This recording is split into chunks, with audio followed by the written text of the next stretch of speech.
noite, turma R318B.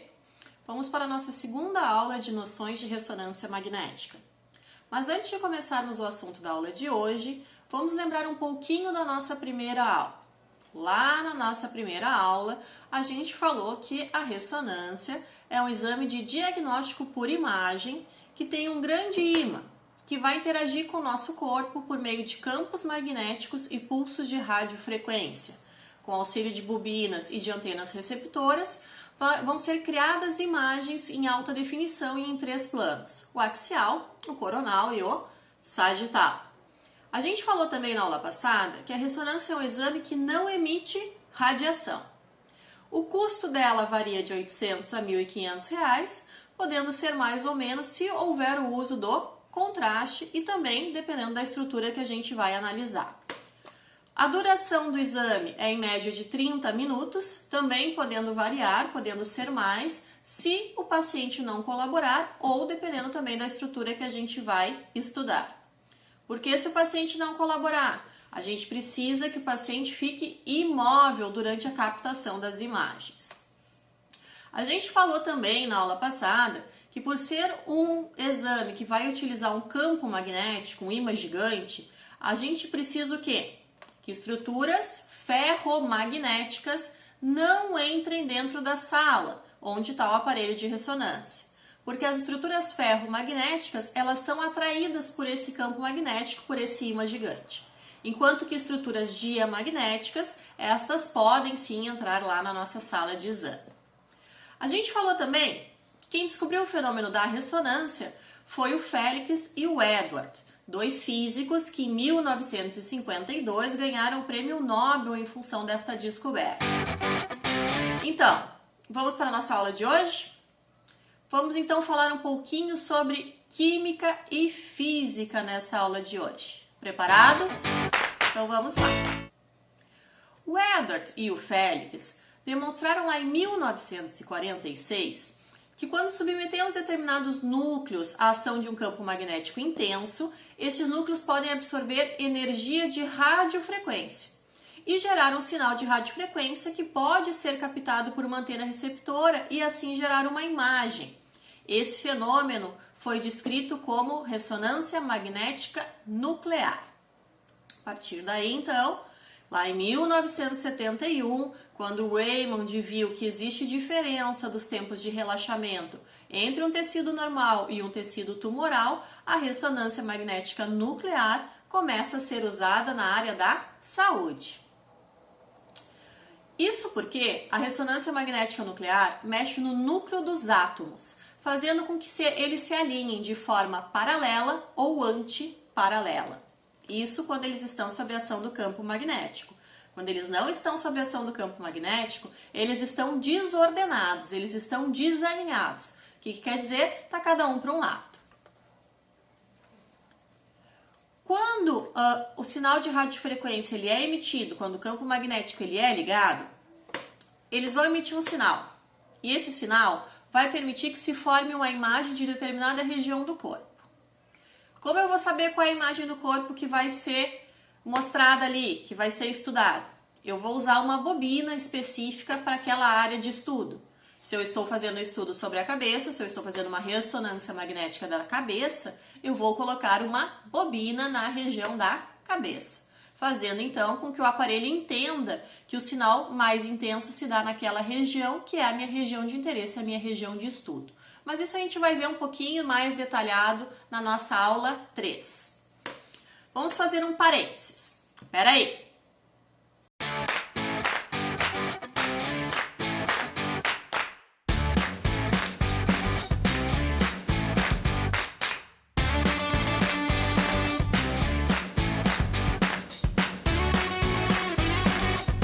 Vocês viram agora o que é ressonância. O que pelo lado físico quer dizer ressonância. Agora que a gente já sabe, e também já sabe o que é ressonância magnética, vamos relembrar o que é um átomo. O átomo é tudo que forma a matéria, tudo que possui espaço e possui massa. Lembra lá da nossa aula de anatomia? Lá em organização estrutural e funcional do ser humano? O que a gente falou naquela aula? que o nosso corpo é formado primeiro por átomos. Um conjunto de átomos vai formar as moléculas. Um conjunto de moléculas, as nossas células. Um conjunto de células vão formar os nossos tecidos. Um conjunto de tecidos vão formar um órgão. Os órgãos vão formar sistemas. E todos os sistemas trabalhando juntos vão formar o corpo humano. Então, a primeira estrutura vai ser sempre o átomo. Este átomo, ele vai ser dividido em prótons, elétrons e nêutrons. Sendo que os prótons e os nêutrons, eles vão ficar dentro do núcleo desse átomo, enquanto que os elétrons, eles vão ficar do lado de fora, girando ao redor deste átomo em uma estrutura que a gente chama de eletrosfera. Além disso, a gente precisa saber que o próton, ele tem uma carga positiva, o nêutron, ele tem uma carga nula e o elétron, ele tem uma carga negativa. No caso da ressonância magnética, a gente vai usar os prótons de hidrogênio.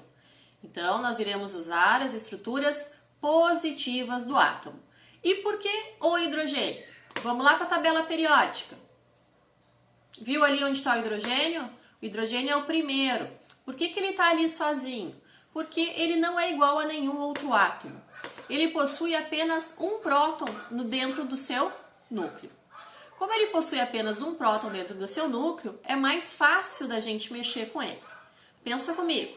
O que é mais fácil? A gente mexer com o hidrogênio, que só tem um próton, ou a gente mexer com o oxigênio, que tem 8 prótons dentro do seu núcleo?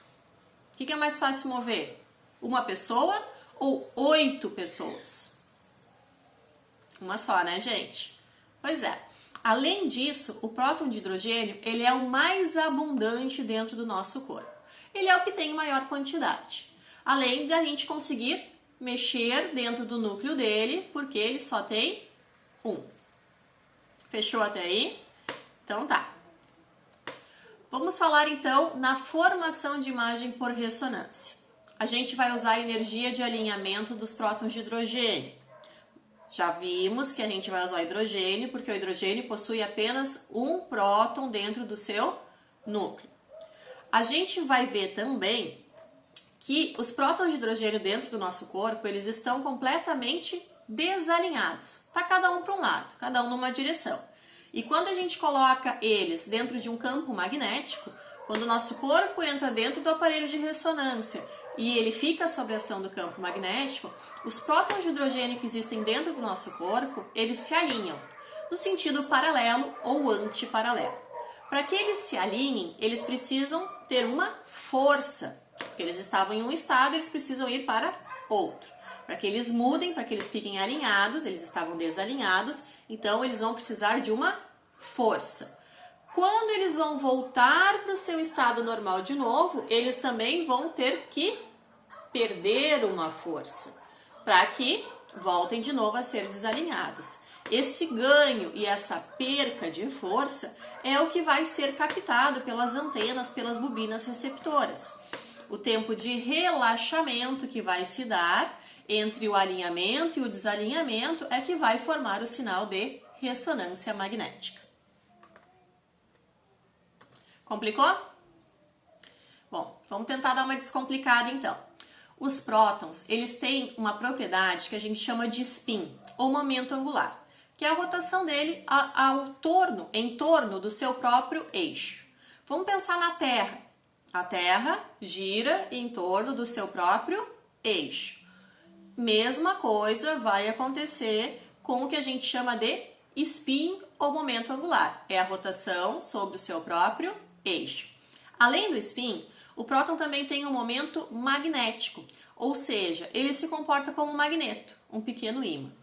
Em função disso, a gente consegue fazer com que ele passe do estado desalinhado, quando o campo magnético não está sob ação, para o estado alinhado, quando está sob ação do campo magnético. E esse alinhamento é paralelo ou antiparalelo. Espera aí que eu vou te mostrar uma imagem mostrando o que eu estou falando agora. Tá legal? Só um pouquinho. Foi? Legal.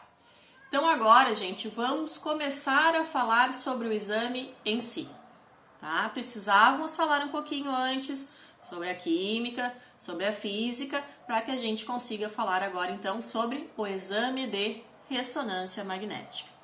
Vê aí o aparelho de ressonância magnética como ele é. Parecido com o aparelho de tomografia, né? Só que a diferença é que o aparelho de tomografia, além de emitir radiação ionizante, que o de ressonância não vai emitir, o de tomo, ele tem uma circunferência, mas o paciente atravessa essa circunferência e fica com a cabeça do lado de fora. No exame de resso, isso não acontece. O paciente ele vai ficar dentro dessa circunferência. Outra coisa, o aparelho de tomo ele não fica fazendo barulho. O aparelho de ressonância ele vai ficar constantemente fazendo um barulho que está indicando que o campo magnético está ligado. Além disso, o exame de tomografia ele é feito de forma muito rápida, porque o que acontece? A gente vai fazer lá o scan, a gente vai programar o nosso exame, vai fazer o número de cortes, a máquina vai dar uma andada, fazendo todos os cortes que precisa. E depois esses cortes vão ser reconstruídos lá na nossa sala de comando. Na resso é diferente. A gente vai precisar emitir o pulso de radiofrequência, esse pulso de radiofrequência retorna para que se forme a imagem, o que demora um pouquinho mais. Tá? Então os exames, como eu disse antes para vocês, vão demorar em cerca de 30 minutos. Outra coisa, a gente precisa ter o cuidado de como o paciente vai chegar até a sala onde está o aparelho de ressonância. Para isso, nós já falamos lá na aula 1 que o paciente precisa fazer o quê? Ir para uma salinha antes e retirar tudo aquilo que possa ser atraído pelo aparelho. Para que a gente facilite, o que a gente faz? A gente pede para ele tirar toda a roupa, fica só com a roupa íntima, com a calcinha ou com a cueca e colocar um avental com abertura para as costas. Assim, a gente evita que o paciente esqueça uma moeda no bolso, por exemplo, que pode acabar sendo atraída pelo magneto e, com isso, a gente pode acabar até estragando o aparelho de ressonância, dependendo de onde essa moeda for parar. Fechou? Vamos falar agora de codificação do sinal para se obter uma imagem de ressonância magnética. São necessárias 3 etapas para a codificação do sinal de forma a obter uma imagem de ressonância: seleção de corte, codificação de fase e codificação de frequência. Cada etapa representa o acionamento de gradientes em uma dada direção. As bobinas de gradiente. A gente vai ter o gradiente X, o gradiente Y e o gradiente Z. O plano axial, ele vai ser formado pelas bobinas Z. O plano sagital, ele é formado pelas bobinas X. E o plano coronal é formado pelas bobinas Y. O estudo da ressonância magnética, ele vai gerar imagens de estruturas internas do corpo, como a gente já disse, sem utilizar radiação ionizante. E a gente vai precisar dessas bobinas para que a gente consiga ter os 3 planos, o axial, o coronal e o sagital. O exame de ressonância magnética, ele é um exame que ele é chamado de técnica não invasiva, porque a gente não vai utilizar radiação ionizante que pode ocasionar riscos decorrentes ao paciente durante a exposição. Ele vai diferenciar de modo mais preciso tecidos sadios dos enfermos ou dos necrosados, mesmo aqueles tecidos profundamente imersos em estruturas ósseas. Ou seja, o exame de ressonância magnética, ele vai ser bom para estudar o quê? Estruturas como articulações, tendões e músculos. E ele também é muito utilizado para o estudo do nosso cérebro, como a gente já viu lá na ressonância magnética funcional. Vamos falar agora de relaxação.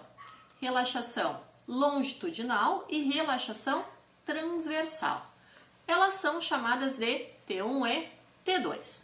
O T1 e o T2, eles são sequências utilizadas na realização do exame, que vão facilitar o reconhecimento das estruturas, como gordura, líquidos corporais e as estruturas sólidas. O T1 ele se dá após a aplicação de um pulso de 90 graus, enquanto que o T2 ele se dá imediatamente após a aplicação do pulso de 90 graus. O tempo necessário para que a magnetização longitudinal recupere seu valor inicial, ele vai ser descrito através do tempo de relaxação longitudinal. Então, é o nosso T1. Enquanto que a relaxação transversal, que é chamado de T2, é em função do tempo que a gente obtém uma curva decrescente. Aqui, a constante de tempo, que descreve a velocidade com a qual a magnetização transversal diminui, é chamada de tempo de relaxação transversal ou tempo de relaxação. Vai se dar entre spin e spin, enquanto que o T1 vai se dar entre spin e rede. O T1 é aproximadamente entre 2 a 10 vezes maior que o T2. O T1 vai ter imagens ponderadas que são caracterizadas por mostrarem a gordura brilhante e a água escura. Então, imagens feitas em T1 vão mostrar a gordura brilhante e a água escura. Enquanto que no T2, as imagens ponderadas em T2 vão mostrar a água brilhante e a gordura escura. Fechou? Tempo de repetição. O tempo de repetição é o intervalo de tempo desde a aplicação de um pulso de radiofrequência até a aplicação do pulso de radiofrequência seguinte. Ele é medido em milissegundos. Então, tempo de repetição é um intervalo de tempo desde a aplicação de um pulso de radiofrequência até a aplicação do pulso de radiofrequência seguinte, medido em milissegundos. O tempo de repetição, também chamado de TR, determina o relaxamento que pode ocorrer entre o término de um pulso de radiofrequência e a aplicação do pulso seguinte. Ele determina o relaxamento T1 que ocorreu quando o sinal é lido. Tempo de eco, também chamado de TE, é o intervalo de tempo desde a aplicação do pulso de radiofrequência até o pico máximo do sinal induzido na bobina. E também é medido em milissegundos. O tempo de eco, ele vai determinar quanto decaimento da magnetização transversal ocorreu. Então, magnetização transversal a gente está chamando de T2, então a gente está falando do T2. O tempo de eco, ele controla o relaxamento T2 que ocorreu quando o sinal é lido. Foi? Tá, prof, mas por que eu preciso saber o que é T1 e T2? Bom, gente, a gente precisa saber o que é T1 e T2 porque as imagens ponderadas em T1 e em T2 é que vão permitir que a gente traduza o comportamento da imagem, das estruturas anatômicas e das patológicas nas imagens de ressonância magnética. Então, a gente só vai ter as imagens em ressonância magnética porque existe a diferença no tempo de relaxamento entre os tecidos, entre as estruturas do nosso corpo. Então, turma, nessa aula 2, nós falamos um pouquinho sobre a química e sobre a física. Entendemos o fenômeno ressonância, o que é a ressonância magnética, falamos um pouquinho sobre os átomos e por que nós utilizamos os prótons de hidrogênio no estudo da ressonância magnética. Falamos também sobre as ponderações, sobre o T1, sobre o T2, o tempo de eco e o tempo de repetição. Na nossa aula 3, nós iremos falar sobre as bombas injetoras, sobre o contraste usado na ressonância magnética e também sobre as bobinas. E na aula 3 eu vou detalhar também para vocês um pouquinho mais sobre o exame de ressonância magnética, coisa que nós viemos fazendo desde lá da aula 1.